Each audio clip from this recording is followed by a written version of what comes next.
Krisna Afira Hatini Badowo, mahasiswa Prodi Pendidikan Guru Sekolah Dasar semester 4 dari Fakultas Keguruan dan Ilmu Pendidikan, Universitas Palangkaraya.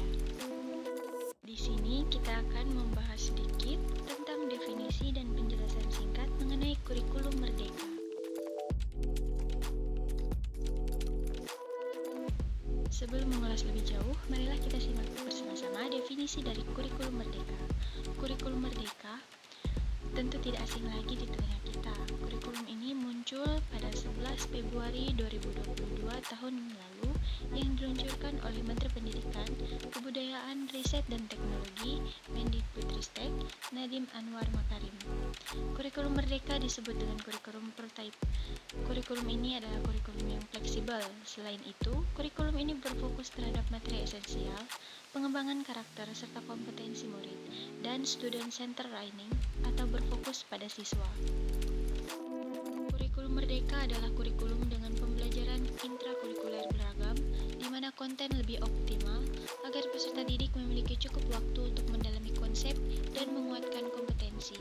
Kurikulum ini dirancang untuk menciptakan kreativitas dan fleksibilitas bagi guru, menyesuaikan dengan kondisi satuan pendidikan.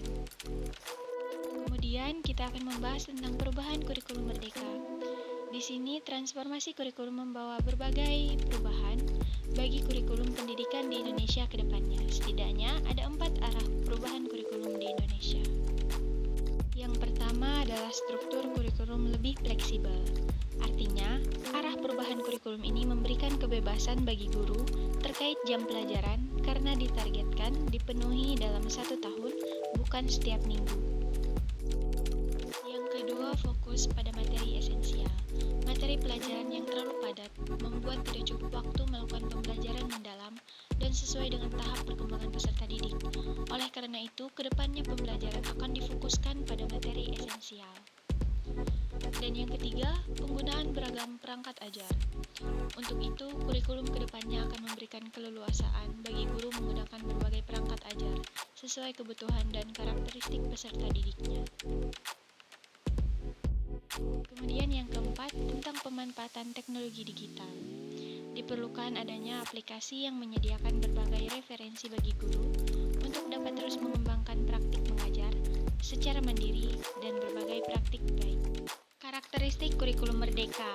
Yang pertama, fokus terhadap materi yang esensial. Tujuan kurikulum merdeka fokus terhadap materi esensial agar guru memiliki waktu yang lebih banyak untuk menerapkan metode pembelajaran yang lebih interaktif serta kolaboratif. Beberapa contoh metode ini adalah pembelajaran dengan diskusi dan argumentasi, pembelajaran project-based learning, dan problem-based learning. Kemudian lebih fleksibel, artinya guru, siswa, dan sekolah lebih merdeka dalam melaksanakan kegiatan pembelajaran di sekolah. Sebagai contoh, siswa tidak lagi belajar di kelas dengan membaca buku atau sekedar menghafal, tetapi siswa bisa belajar di mana saja untuk membuat suatu karya atau proyek. Selain itu, dalam kurikulum merdeka, kompetensi atau capaian pembelajaran tidak lagi ditetapkan untuk setiap tahun, melainkan setiap fase. Kemudian yang ketiga atau yang terakhir adalah tersedianya perangkat ajar yang cukup banyak. Dalam kurikulum merdeka, guru juga dibebaskan untuk menggunakan perangkat ajar yang cukup banyak melalui dari tugas teks, asesmen, literasi atau numerasi, modul belajar, dan lain-lain. Selain itu, Kemendikbud mengeluarkan aplikasi Android atau website, yaitu platform Merdeka Mengajar, dan bisa digunakan guru sesuai keperluannya. Demikian tadi definisi atau penjelasan singkat mengenai kurikulum merdeka. Saya mohon maaf jika terdapat banyak kesalahan dalam video tersebut, dan saya ucapkan terima kasih. Sampai jumpa di video-video pembahasan selanjutnya.